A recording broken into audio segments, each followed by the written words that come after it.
Esteemed viewers, welcome to Golden Age Technology on Supreme Master Television. Today's program features an award-winning concept vehicle for humanitarian missions created by Brian Lee, a brilliant young designer from Melbourne, Australia.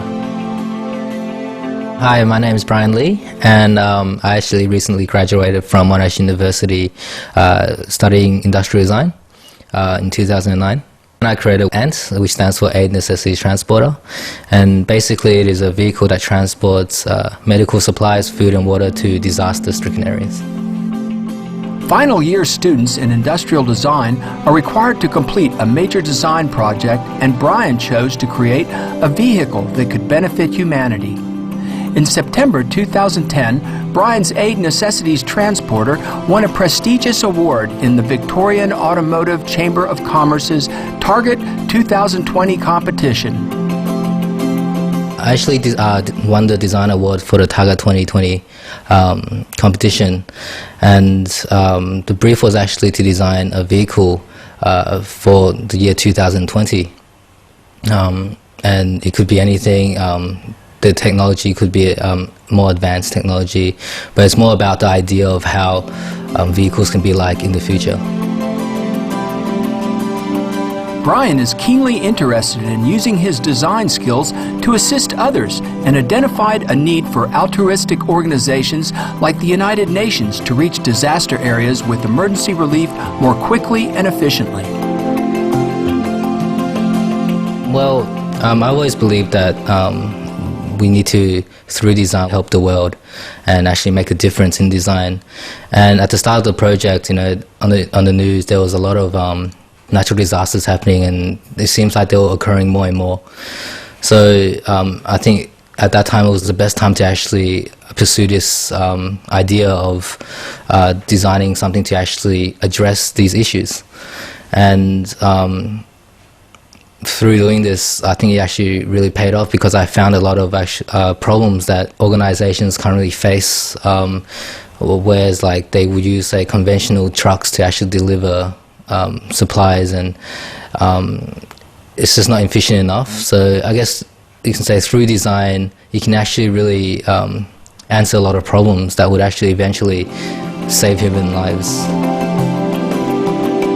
To create a truly suitable vehicle for serving disaster-affected areas, Brian enlisted the help of a United Nations peacekeeper who has been a part of relief missions. Also at the beginning of the project, I actually fortunate enough to actually get in contact with a humanitarian soldier who was also a photographer for the United Nations.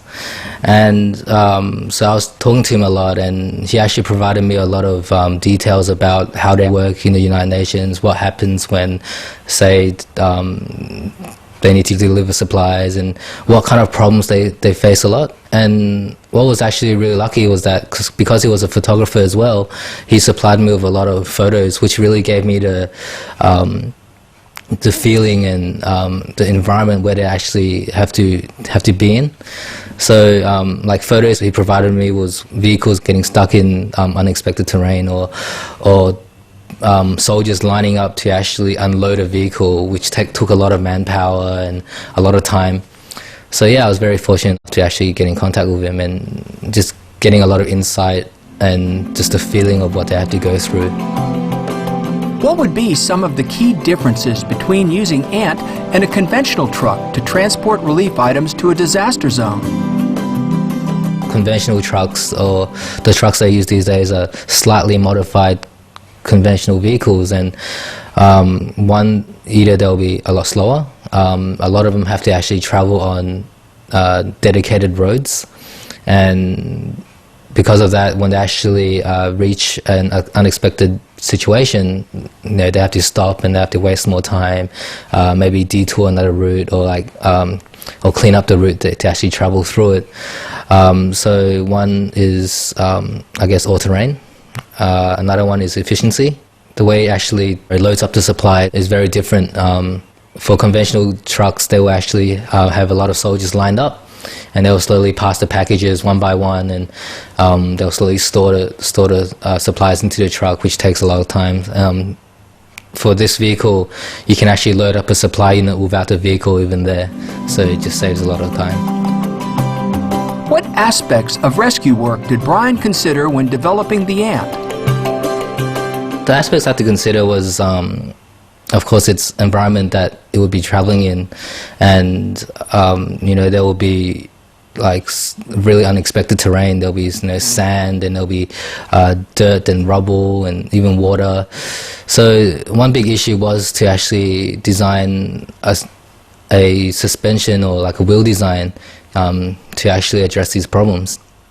Another one would also be the aesthetics of it. As I said before, the vehicles they use currently was just conventional trucks, and aesthetically wise they didn't look sturdy enough, or if someone that's in need sees their trucks, the impact isn't as great.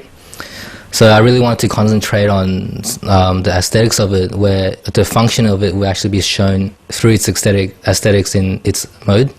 So in the rapid mode, if you look at it, you can already tell that it's fast, it's rapid, it's actually very agile. Whilst in the transport mode, when it's delivering the supplies, it looks very grounded, or like very authoritative. When you see it, you're like, oh, it's there, like the food's in there. Brian now further explains the difference between the rapid and transport modes. This vehicle right now is in rapid mode. As you can see, the headpiece rotates upwards 9 degrees, the supply unit is put on, and it becomes transport mode. When the supply unit is taken off, the headpiece just rotates downwards again, and it becomes rapid mode. I'd like to talk about the turning.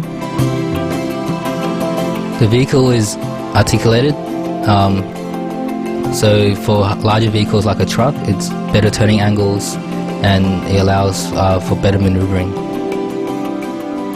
In rapid mode, it is also the same turning angle. As you can see, the headpiece is actually overhang slightly. In rapid mode, the vehicle would drive in front of the supply unit. The vehicle will lower itself and reverse in like a forklift, and raise itself up, picking up the supply unit, becoming transport mode. The vehicle is able to lift itself up and lower itself, and as it travels along the ground, it will run along the contour of the road, giving it an all-terrain ability. As he has a flair for forward-thinking solutions, Brian envisions that the Aid Necessities Transporter will be powered in a unique way. I was actually thinking that it would be a fuel source like electric, and the fuel source itself will actually be inside each wheel, because these wheels will actually be pretty large. It will be about 1.4 meters high, and so the engines on each wheel will actually be pretty big. So therefore, I actually had enough space to actually implement the power source in each wheel, as well as the motor. An intriguing aspect of Brian's design is the clever incorporation of elements from nature. Well, at the start of my project, I actually came across an ant documentary, and I was just watching it, and I was actually very amazed by the mentality and the system.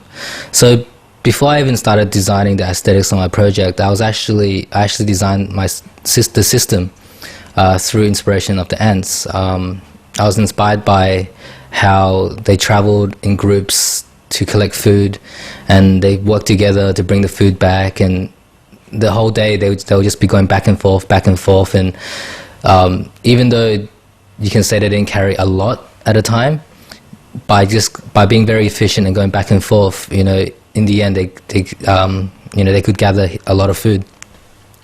So after the system was created, I started focusing more on, say, the aesthetics of the vehicle itself, and that actually led me to actually grab more inspiration from ants, since I was already getting inspiration from the system. You could say I got inspiration from its aesthetics through its 6 legs, how my vehicle has 6 wheels, or abdominal like a supply unit, as how insects have abdomens.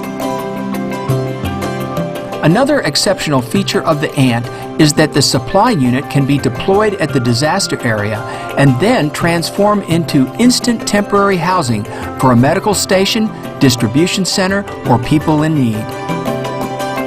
The supply unit itself is actually 5.8 meters, but when transformed, its length actually gets to 11.6 meters.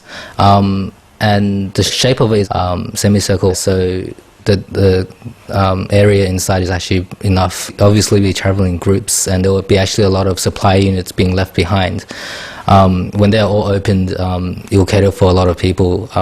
Not everyone would end up fitting into one supply unit, so it's more of like a team effort. It's actually building more like a camp area. What are the future prospects for turning this wonderful concept vehicle into reality? In terms of, say, the system-wise of how the vehicle actually runs and about leaving, say, a supply unit at the destination, I think really could be implemented these days. But in the future, as technology grows, I wouldn't be surprised if something like this could actually be made and actually be used to actually aid humankind. By his design of the Aid Necessities Transporter, we can see that Brian's noble and compassionate heart shines brightly and that he truly wishes to use his creative talents to help humanity. We respectfully applaud you, Brian Lee, for your innovative work. May you continue to use your imaginative skills to create even more high-level technological solutions for our planet's golden era. For more details on the Aid Necessities Transporter, please visit www.behance.net/Brian Lee or email Brian at brianlee86@hotmail.com. Thank you, caring viewers, for your company today on Golden Age Technology. Coming up next is Vegetarianism, the Noble Way of Living, after noteworthy news. May peace and harmony prevail in every nation across the world. For more details, please visit www.suprememastertv.com/GAT.